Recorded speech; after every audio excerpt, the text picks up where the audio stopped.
तो बाप कहीं मुंह दिखाने के लायक रहेगा। अब आत्मदेव को याद आ रही है कब की, जब जंगल में गए हते मरवे का, जब संतान नहीं थी तब की। आत्मदेव सोच रहे कि ऐसी दुष्ट संतान से तो बिना संतान के बने रहते तो ठीक था। अब देखो, एक समय वो था जब संतान नहीं थी तो मरने के लिए जंगल में चले गए थे, क्या संतान नहीं है तो मर जाएंगे। आज संतान है तो भी सोच रहे हैं कि मर जाए तो ठीक है, मर जाए तो सही है। हम नहीं जानते थे धुंधकारी इतना दुष्ट होगा ना, तो हम ऐसी संतान प्राप्त करते ही नहीं। अब आत्मदेव रो रहे हैं, धुंधकारी चला गया। गौकर्ण महाराज आए, आत्मदेव से कहा बाबा आज आप परेशान हैं, क्या बात है, रो क्यों रहे हैं। आत्मदेव ने कहा बेटा मुझे पता चल गया संसार सारा झूठा है, यहाँ कोई किसी का नहीं है। अरे जिस पुत्र के पीछे हम मरने के लिए जंगल में चले गए थे, आज वही पुत्र मुझे मार रहा है। मुझे ऐसी संतान से तुम बिना संतान के बने रहे बेटा।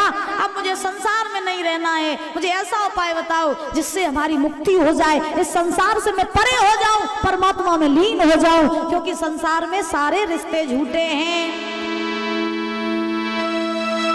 सब झूठे रिश्ते नाते हैं।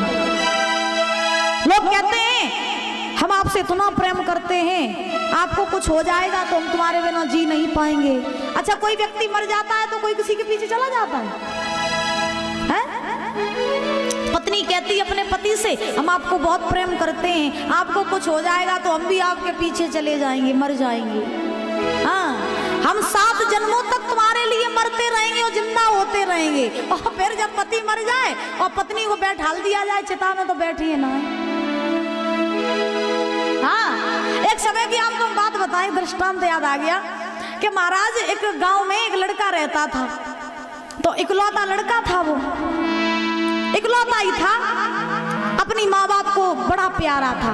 माँ बाप ने उसकी शादी कर दी, शादी करने के बाद में घर में उसकी पत्नी आ गई, तो पत्नी भी बड़ी प्रेम करती थी। लड़का कमाऊ था, बहुत पैसा कमाता था महाराज, और उस लड़के को इतना नाज था अपने घर वालों पे कि वो हमेशा महाराज मोहल्ले पड़ोस में और रिश्तेदारी में कहता रहता था कि हमारे माँ बाप मुझे जितना प्रेम करते उतना प्रेम कोई नहीं करता। अब एक दिन वो लड़का जंगल में गया, जंगल में उस लड़के को एक महात्मा मिले। बड़े ध्यान से सुनना महाराज, बड़ा आनंद आएगा आपको। जंगल में उस लड़के को एक महात्मा मिले, तो वो लड़का कहता हुआ जा रहा था कि इस दुनिया में बने चाहे कोई, लेकिन मेरे माँ बाप जितना प्रेम मुझे कोई नहीं कर सकता। महात्मा जी ने उस लड़के की बात सुनी, महात्मा जी पास में गए, तो महात्मा जी ने उस लड़के से कहा बेटा तुम क्या कह रहे हो। बोले महात्मा जी हम बिल्कुल सही कह रहे हैं, इस दुनिया में ना लोग प्रेम के लिए तरसते हैं, लेकिन मेरे माँ बाप, मेरी पत्नी, मेरे घर वाले मुझे बहुत प्रेम करते हैं। तो महात्मा जी ने कहा बेटा ये बताओ तुम महीना पे कमाते कितना हो, महीना पे कमाते कितना हो। लड़के ने कहा महाराज जी बस कुछ नहीं, 1-2 लाख रुपए कमा लेते होंगे। तो महात्मा जी ने कहा सुनो, तुम्हारी पत्नी और तुम्हारे घर वाले ये तुमसे प्रेम नहीं करते, तुम्हारी दौलत से प्रेम करते हैं, जो तुम 2 लाख कमा के लाते हो इससे प्रेम करते। लड़का गुस्सा में आ गया, बोले क्या कह रहे हो बाबा जी, अरे आपको नहीं पता मेरा परिवार मुझे बहुत प्रेम करता है। तो बाबा जी ने कहा ऐसा करो लला, प्रैक्टिकल कर लो, ना मानो तो प्रैक्टिकल कर लो। लड़का बोला कैसे। तो बाबा जी ने कहा हम तुम्हें ऐसी विद्या सिखाएंगे सांस रोकने वाली, जिससे तुम घंटों तक सांस रोक सकते हो, ऐसी विद्या तुम्हें सिखाएंगे। और जब तुम वो विद्या सीख जाओगे तब अपने घर एक दिन जाना और सांस रोक के और लेट जाना, और ऐसा लगना जैसे तुम मर गई। फिर देखते हैं कि तुम्हारे घर वाले क्या करते हैं, तुम्हारे घर वाले क्या करते हैं, और बाद में तुम्हें बचाने के लिए हम आ जाएंगे। लड़के ने कहा ऐसा हो सकता है। बोले बिल्कुल हो सकता है। तो कई दिनों तक महात्मा जी ने उस लड़के को सांस रोकने वाली विद्या सिखाई, लड़का सीख गया। बात समझ में आ रही है दादा, समझ में आ रही है। हाँ, लड़का वो विद्या सीख गया। अब जब सीख करके एक दिन वो घर पे आया, तो महाराज जैसे ही घर पे आया तो उस लड़के ने अपनी पत्नी से और अपनी माँ से कहा कि माँ आज मेरा ना खीर खाने का बहुत मन कर रहा है, मेरा खीर खाने का बहुत मन कर रहा है। क्या बात है मैया, आज आप बातें कर रही हो। हेलो बातें कर रही हो मेरी माँ? अब सुन लो थोड़ी देर, बस थोड़ी देर की बात और है, समय होने ही जा रहा है। उस लड़के ने अपने घर पे कहा कि मैया मुझे आज मेरा खीर खाने का बहुत मन कर रहा है, खीर बना दो। अब माँ ने बहू से कहा, बहू आज मेरे बच्चे का खीर खाने का मन है, जल्दी से सुंदर सी खीर बनाओ। सो बहू लग गई खीर बनाने में, खीर बनाई गई। अब जैसे ही महाराज माँ और उसकी पत्नी खीर बनाने लगी तो लड़के ने क्या किया कि सांस रोक करके और बीच आंगन में महाराज लेट गया, आंखें बंद कर ली। अब जब आंखें बंद करी दादा तो रसोई घर से मैया आई जब बाहर, तो अपने बेटे को बुलाने, बेटा चलो खीर खा लो चल के। अब जैसे ही आंगन में पहुंची तो क्या देखा कि बेटा जो है वो आंगन में लेटा है, आंखें बंद किए। माँ ने देखा पुत्र को क्या हो गया, दौड़ के गई महाराज हृदय पर, जैसे ही अपना कान रखा तो सांसें बंद थी, सांसें ही नहीं आ रही। माँ ने देखा कि पुत्र हमारा अभी दुनिया में नहीं रहा, पुत्र बहाने बना करके पड़ा। अब माँ ने देखा हमें लगता मेरा पुत्र इस दुनिया में नहीं रहा, तो माँ जोर जोर से रोने लगी। अब जैसे ही जोर जोर से रोने लगी तो माँ ने अपनी महाराज बहू को बुलाया, बहू जरा देखो आकर के हमारे पुत्र को क्या हो गया, हमें लगता है कि हमारा पुत्र अब इस दुनिया में नहीं रहा। तो महाराज बहू भी आई, यानी उस लड़के की पत्नी वो भी आई, वो भी रोने लगी। अब बर रोत रही तो महाराज व पत्नी के दिमाग में झटका लगो, अब पति मर तो गई है, जिंदा तो है नहीं जाई, रोईबे से खीर बहुत दिनों बाद बनी, खाए नहीं जाए। हाँ खीर खाए ले तो के बाद रोई। अब वे दौड़ के गई और महाराज रसोई में जल्दी जल्दी खीर खाए के आई, फिर रोने लगी, फिर रोने लगी। अब जब फिर रोने लगी अब तो पूरा मोहल्ला इकट्ठा हो गया कि इनके घर में क्या हो गया। अब पूरे मोहल्ले वाले इकट्ठे, सब रो रहे। अब रो इसलिए रहे कि बेटा कष्ट इस बात का नहीं है कि बेटा मर गया, कष्ट इस बात का है कि महीने के 2 लाख कमा के कौन लाएगा, इस बात का कष्ट है। अब माँ भी रो रही, पत्नी भी रो रही, बाप भी रो रहे, सब रो रही।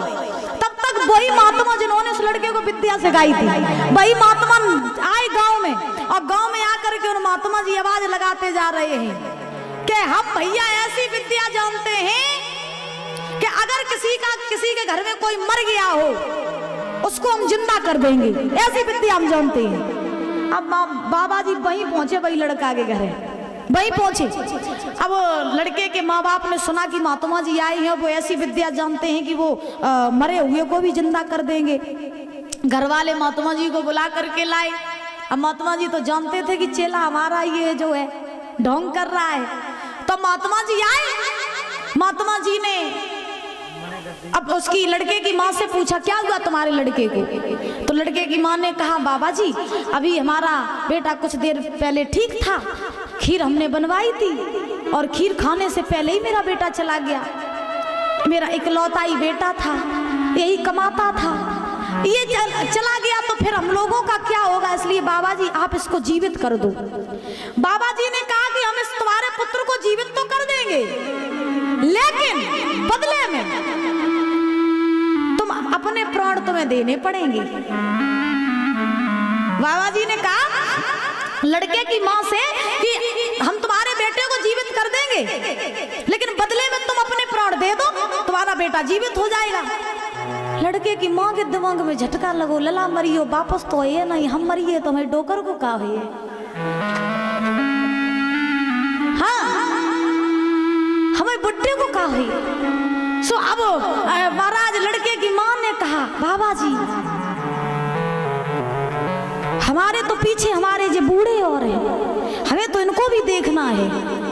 जो मेरी बहू है ना, इसका पति था, ये अपने पति को बहुत चाहती थी, इससे मांगो ये अपने प्राण दे देते हो, इससे मांगो। अब बाबा जी ने कहा लड़के की पत्नी से कि तुम्हारा पति था, मर गया, तुम्हारे लिए कमाता था, तो ऐसा करो तुम प्राण दे दो, तुम्हारा पति जिंदा हो जाएगा।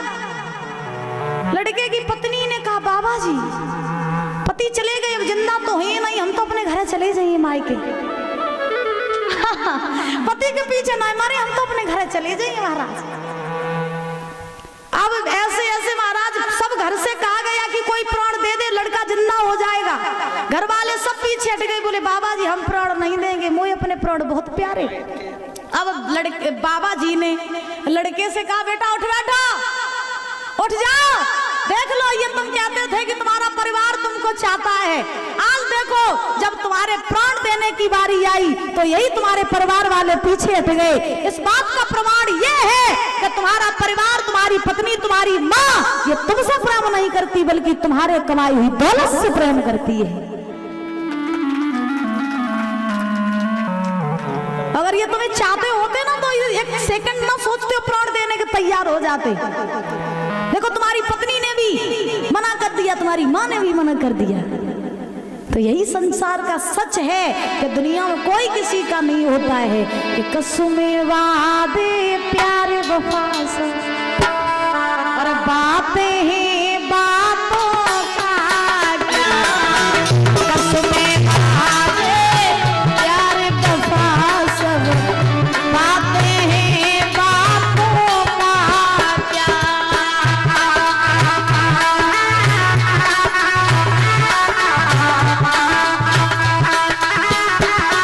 और भैया कोई किसी का नहीं है झूठे, मानते हैं नातों का क्या, कसमें वादे प्यारे वफा सब बातें हैं बातों का जवाब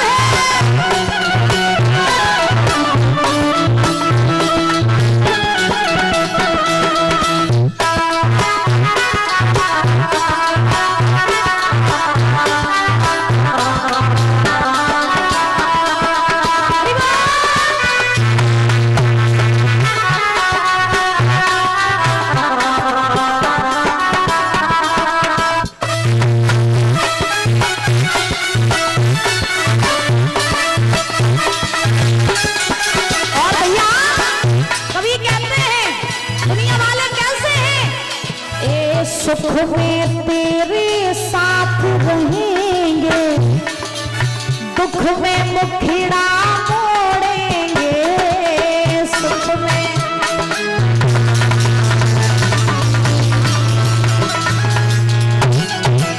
ए दुनिया वाले तेरा बन के तेरे ही दिल को तोड़ेंगे, दुनिया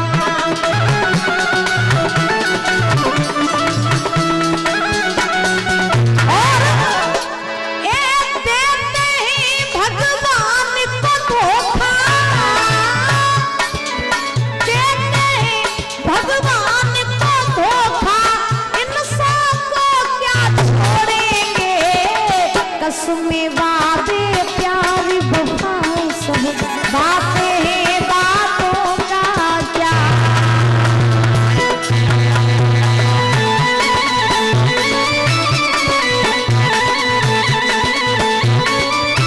चिराग है राधा रानी सरकार की।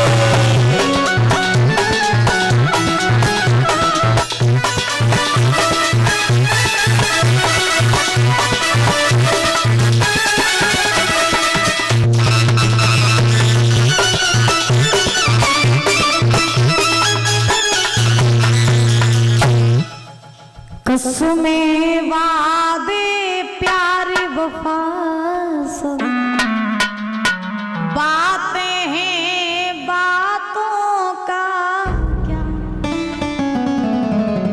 सुख में तेरे साथ रहेंगे, दुख में मुखड़ा मोड़ेंगे। यही दुनिया की सच्चाई है। इसीलिए संसार में कम लगना चाहिए और परमात्मा में ज्यादा लगना चाहिए, भवसागर से पार हो जाओगे। फिर राधा रानी सरकार की प्रेम से बोलो राधे राधे। गोकर्ण ने आत्मदेव से कहा बाबा अगर आप संसार से मुक्त होना चाहते हो तो एक उपाय है कि अब दुनिया को छोड़ो और जंगल के लिए प्रस्थान करो और वन में जाकर के तपस्या करके परमात्मा को प्राप्त करो। गोकर्ण महाराज ने आत्मदेव को महाराज भगवत धाम प्राप्त करवाया। आत्मदेव ने कमंडल लिया, संत का वेश धारण किया, जंगल में जाकर के तपस्या करने लगे। सूत जी समझा रहे 88,000 ऋषियों को कि हे ऋषियों, गोकर्ण महाराज भी आज तपस्या में लीन हो गए। अब धुंधकारी ने सारा धन जो था वो सारा नाश कर दिया, अपनी मां धुंधली को भी मारा। तो धुंधली को जब मारा है धुंधकारी ने, तो धुंधली ने सोचा कि अगर वो फल आज हम खा लेते तो गोकर्ण जैसा भक्त बालक मेरे गर्भ से जन्म ले लेता। ये दुष्ट ने मेरी जिंदगी बेकार कर दी, इस दुष्ट ने मेरा सब धन बर्बाद कर दिया, मेरे पति को भी जंगल भेज दिया, तो मैं जी कर के क्या करूंगी। तो धुंधली जो थी वो महाराज लज्जा की वजह से गांव में एक कुआं था, उसी कुएं में गई और कुएं में जाकर के छलांग लगा दी और अपने प्राणों को छोड़ दिया। प्राण पखेरु उड़ गए, मैया का भी प्राणांत हो गया, धुंधली भी मर गई। गोकर्ण महाराज तपस्या कर रहे थे, वो अपने भजन में लीन रहते थे। आत्मदेव ब्राह्मण घर छोड़ करके चले गए भजन करने के लिए, बचा अकेला धुंधकारी। सो धुंधकारी अब घर पे वेश्याओं को ले आया, घर पे रखने लगा वेश्याओं को। वेश्याओं को जब घर पे रखने लगा, अब वेश्याओं को महाराज धन की जरूरत होती थी, खिलाने के लिए भी महाराज भोजन की जरूरत होती थी। अब घर में कुछ था नहीं, तो धुंधकारी चोरी डकैती करने लगा। चोरी डकैती जब करने लगा तो एक दिन एक बड़े राजा के यहाँ पर चोरी करके आया धुंधकारी और वेश्याओं को धन दिया। आंगन में चारपाई लेटी थी, आराम से महाराज सो गया। वेश्याओं ने योजना बनाई, बहना ये बहुत बड़ा पापी है, दुष्ट है, जो अपनी मैया बाबा का नहीं हुआ वो हमारा तुम्हारा क्या हो जाएगा, इसलिए इसे मार दो। और ये इतना बड़ा चोर है कि ये राजा महाराजाओं की चोरी करके आता है, और चोर कितना भी चोरी करे एक ना एक दिन पकड़ा ही जाता है, ये दुष्ट एक ना एक दिन पकड़ा जाएगा, इसे मार दो। इससे बहुत सारा धन ले लिया अपन लोगों ने, अब इसे खत्म कर दो। तो धुंधकारी के हाथ पैर बांध दिए वेश्याओं ने। एक वेश्या गई, भीतर से एक लाठी ले आई, लाठी धुंधकारी की गर्दन पे लाठी रख दी। महाराज वेश्याओं ने इधर उधर दो वेश्याएं झूल गई लाठी की तरफ, लेकिन धुंधकारी के प्राण नहीं निकले। फिर एक वेश्या ने क्या किया, पास में एक शूला जल रहा था आग का, तो उसमें से महाराज लकड़ी खींच करके ले आई आग वाली, और जैसे ही लकड़ी आग वाली खींच करके लाई, वही जलती हुई लकड़ी धुंधकारी के मुंह में जैसे ही घुसेड़ी, तैसे धुंधकारी के प्राण पखेरु उड़ गए। 88,000 ऋषियों ने सूत जी से प्रश्न किया, प्रभु ये बताइए कि धुंधकारी की गर्दन पर जब लाठी रखी तब धुंधकारी क्यों नहीं मरा, और जब उसके मुंह में जलती हुई आग डाली गई तब धुंधकारी क्यों मर गया। तो सूत जी मुस्कुरा करके बोले, हे 88,000 ऋषियों, इस बात का ये प्रमाण है कि जो व्यक्ति अपने माँ बाप को ऊपर अत्याचार करता है, जो अधर्म कुकर्म करता है, उसकी मौत हमेशा बहुत बुरी तरीके से होती है। पापी व्यक्ति की मौत कभी आसानी से नहीं होती है। धुंधकारी अगर लाठी से मर जाता तो उसके लिए ये आसान मौत थी, महाराज उसके मुंह में जलती हुई लकड़ियां डालना इसी बात का प्रमाण है कि माँ बाप को मारोगे, माँ बाप को रुलाओगे, माँ बाप की आंखों में आंसू लाओगे तो मुंह में जलती हुई लकड़ियां ही डाली जाएंगी, आग ही डाली जाएगी। याद रखना, कथा हमें क्या सिखाती है, कथा हमें यही तो सिखाती है। आज के कलयुग में आप जानते हैं कि मनुष्य की मनोवृत्ति पूरी बदल चुकी है। बच्चे माँ बाप का सम्मान नहीं करते हैं, घर में बहू आ जाती है सास ससुर की सेवा नहीं करती है। महाराज जिधर देखो अधर्मी अधर्म हो रहे हैं। बच्चे 100% में से 80% बच्चे ऐसे जो माँ बाप को महाराज सुबह शाम रुलाते हैं। कथा हमें ये सिखाती है कि इससे कुछ जागरूक हो जाए इंसान कि देखिए गलत काम करोगे तो गलत नतीजा पाओगे, जैसा करोगे वैसा फल आपको जरूर मिलेगा, जैसा बीज बोगे वैसा ही पाओगे। इसलिए कभी गलत, माँ बाप के साथ कभी गलत ना करो। जिस माँ ने मुझे जन्म दिया, जिस बाप ने मुझे कंधे पर बैठ करके दुनिया दिखाई, और उन्हीं के साथ हम गलत कर रहे हैं, तो इससे बड़ा पाप हमारे लिए कोई नहीं हो सकता है।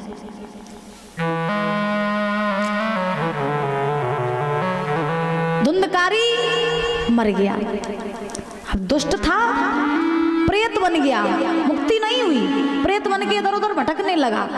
अब देखो जिस धुंधकारी ने वेश्याओं के पीछे अपनी माँ को मारा, अपने बाप को मारा, ध्यान से सुन लेना, पराई जिंदगी में सबसे प्रेम करना, लेकिन पराई नारी से बच के रहना। हाँ, दुनिया में सबका सब कोई हो जाता, लेकिन पराई नारी कभी अपनी नहीं होती है दादा। धुंधकारी ने वेश्या के पीछे महाराज अपने माँ को मारा, अपने पिता को मारा, वेश्याओं के लिए चोरी की, डकैती डाली, और फिर अंत में देखो उन वेश्याओं ने ही धुंधकारी को मार दिया। धुंधकारी प्रेत बन गया, इधर उधर भटकने लगा। भटकते भटकते गौकड़ के पास पहुंचा। बोले भैया हम प्रेत बन गए हैं, मेरी मुक्ति करा दो। गौकड़ महाराज ने पिंड दान किए, गया जू में गए, बहुत सारे दान किए, लेकिन महाराज धुंधकारी को मुक्ति नहीं मिली। धुंधकारी जानता था कि दुनिया की न्यायशाला में रिश्वत से काम चलता है, और परमपिता परमात्मा की न्यायशाला में वहां किसी की न सिफारिश चलती है न रिश्वत चलती है। आपने देखा हो दो तरीके के जजमेंट होते हैं, एक दुनिया का जजमेंट, एक ऊपर वाले का जजमेंट। एक दुनिया में जज बन के न्याय करता है, और वो बैठा वो दुनिया का न्याय करता है। याद रखना, समय सबका बदलता है, कभी सर्दी कभी गर्मी, ये कुदरत के नजारे होते हैं, और कभी कभी प्यासे वो भी रह जाते हैं जो दरिया के किनारे होते हैं।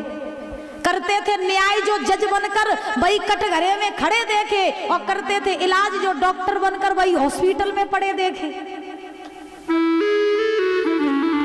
समय सबका बदलता है। तो दो न्यायशाला है, एक दुनिया वाली और एक भगवान की न्यायशाला। दुनिया की न्यायशाला में क्या होता है बताओ परीक्षित जी? दुनिया की न्यायशाला में क्या होता है? आप किसी का मर्डर कर दो और जज जो किसी केस की सुनवाई करे, पैसा दो केस बंद। हाँ, पैसा दो केस बंद। पुलिस पकड़ने के लिए तुम्हें आए, पैसा दो, पुलिस को रफा दफा करो, खेल खत्म, हो गया न्याय। दुनिया की, इस दुनिया का जो न्याय है, दुनिया की जो न्यायशाला, ये पैसे पे टिकी है। पैसा दोगे न्याय करा लोगे, पैसा नहीं दोगे तुम्हारा न्याय नहीं कराओगे। अब भाई जिसके पास पैसा है उसका तो केस बंद हो गया, जिसके पास पैसा नहीं है वो जेल में। आज के जमाने में दादा हम बहुत बड़ी बात नहीं कह रहे, आज के जमाने में आपने भी देखा हो कि जो बेगुनाह है वो जेल में सड़ रहे, और जो गुनाहगार हैं वो बाहर घूम रहे, वो बाहर घूम रहे। और यही दुनिया की सच्चाई है, क्योंकि जिसके पास पैसा है वो अन्याय करके भी महाराज बाहर घूम रहा है, और जिसके पास पैसा नहीं है वो बेचारा बेगुनाह जेल में सड़ रहा है। ये दुनिया है। लेकिन उसकी न्यायशाला कैसी है? तुम चाहे कितने भी बड़े जज बने रहो, वहां ना किसी